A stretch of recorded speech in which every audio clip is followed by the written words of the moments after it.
بدعت کے تعلق سے۔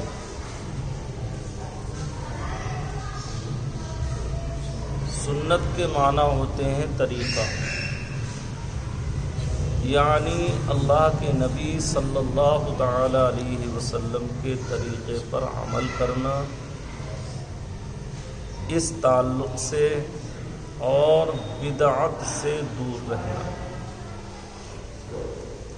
ان ابی ہریرہ قال قال رسول اللہ صلی اللہ تعالی علیہ وسلم من تمسک بسنتی عند فساد امتی فلہ اجر 100 شہید، رواہ مشکات۔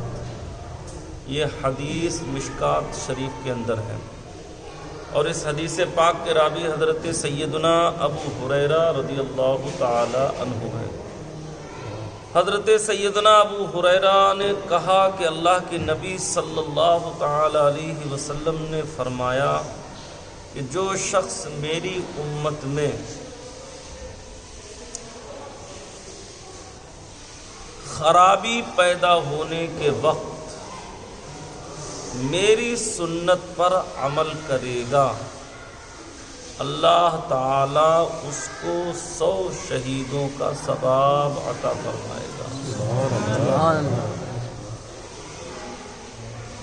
کب؟ جبکہ عملی یا اعتقادی طور پر کوئی خرابی پیدا ہو گئی ہو، یا نبی کریم صلی اللہ علیہ وسلم کی کسی سنت کو لوگوں نے ترک کر دیا ہو، اور پھر ایسے وقت میں سنت کو زندہ کرنا، اس پر عمل کرنا، اس کو لوگوں کے درمیان رائج کرنا، تو ایسے شخص پر اللہ تعالیٰ کے رسول فرماتے ہیں کہ ایسے شخص کو اللہ تعالیٰ 100 شہیدوں کا ثواب عطا فرمائے۔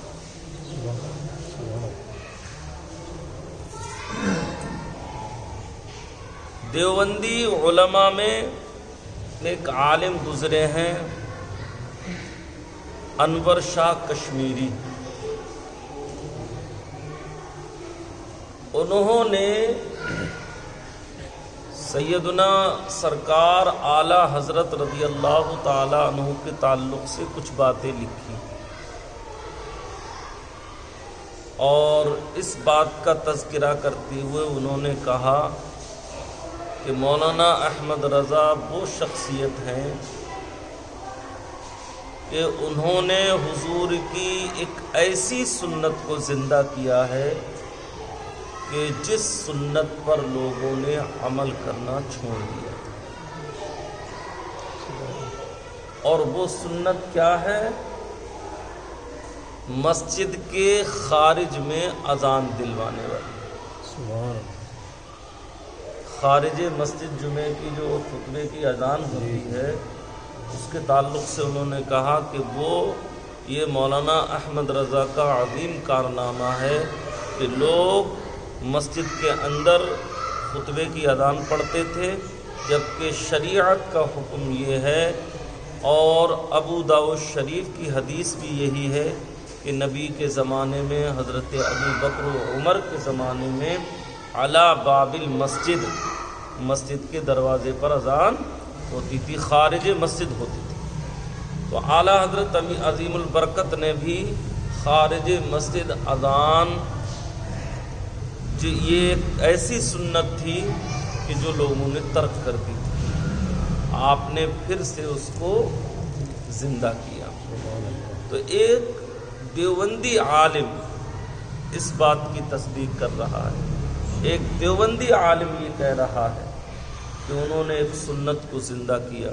تو اسی طریقے سے آقا کریم علیہ السلام کی کوئی ایسی سنت جس کو لوگوں نے ترک کر دیا ہو، اس کو ترک کرنے کے وقت میں اس پر عمل کرنا، لوگوں کو اس پر عمل کرانا، چاہے وہ سنت عملی طور پر ہو یا اعتقادی طور پر، تو کہتے ہیں اللہ تعالیٰ ایسے شخص کو 100 شہیدوں کا ثواب عطا فرمائے گا۔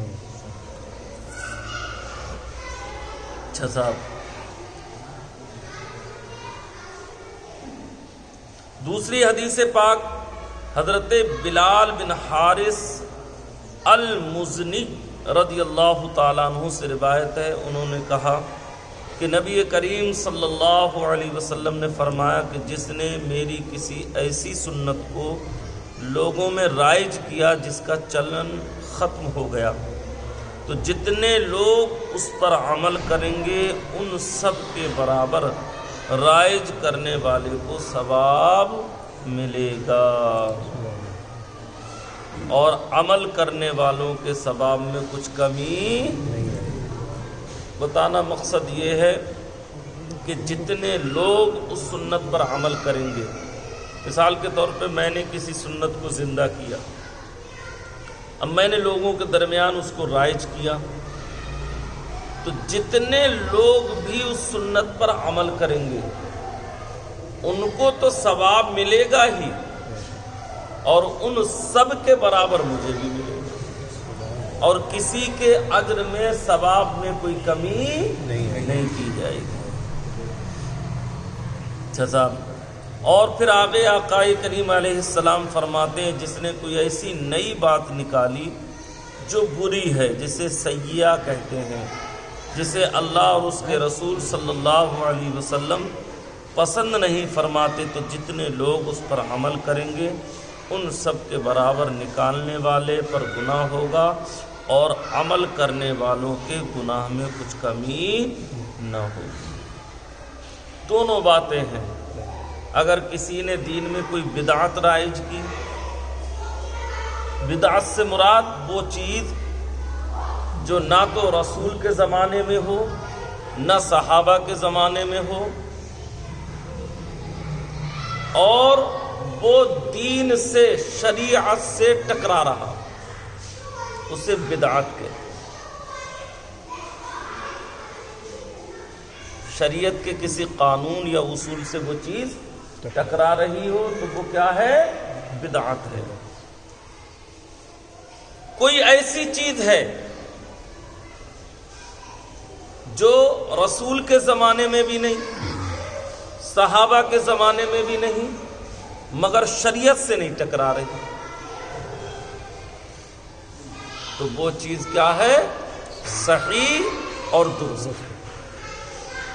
مثال کے طور پہ کوئی یہ کہے کہ جلوس نکالنا یہ نبی کے دور میں نہیں تھا، صحابہ کے زمانے میں نہیں تھا،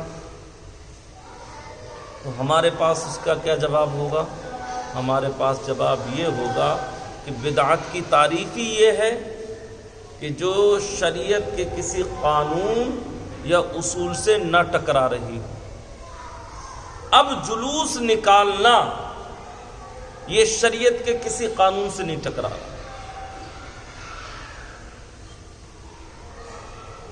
بھی ٹکراتا تو جب کسی گناہ کا ارتکاب ہوتا، کسی برائی کا ارتکاب ہوتا۔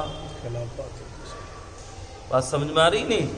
اب کسی ایسی چیز سے ٹکراؤ نہیں ہے جو شریعت کے خلاف ہو، تو وہ چیز اگرچہ نبی کے زمانے میں نہ ہو، صحابہ کے زمانے میں نہ ہو، لیکن پھر بھی وہ عمل کیا ہے؟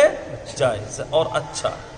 اسی کو حضرت عبداللہ بن مسعود رضی اللہ تعالیٰ عنہ نے کہا کہ ما رآہ المسلمون حسنا فہو عند اللہ حسن، جسے لوگ اچھا جانیں وہ اللہ کے نزدیک بھی اچھا ہوتا ہے۔ اب یہ ساری چیزیں، میلاد ہے، جلوس ہے، انگوٹھے چومنا ہے، یہ ساری چیزیں محبت پر دلالت کرتی ہیں۔ یہ ساری چیزیں کیا ہیں؟ محبت پہ دلالت کرتی ہیں۔ آدمی یہ ساری چیزیں محبت رسول میں کر رہا ہے۔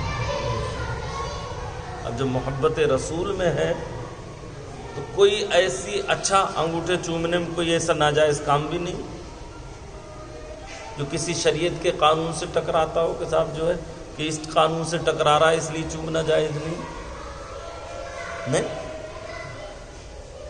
قرآن کریم میں ہے اللہ تعالیٰ قیامت میں جب پوچھے گا کہ تو نے ایسا کیا تھا، تو وہ کہے گا رب تبارک و تعالیٰ میں نے تو ایسا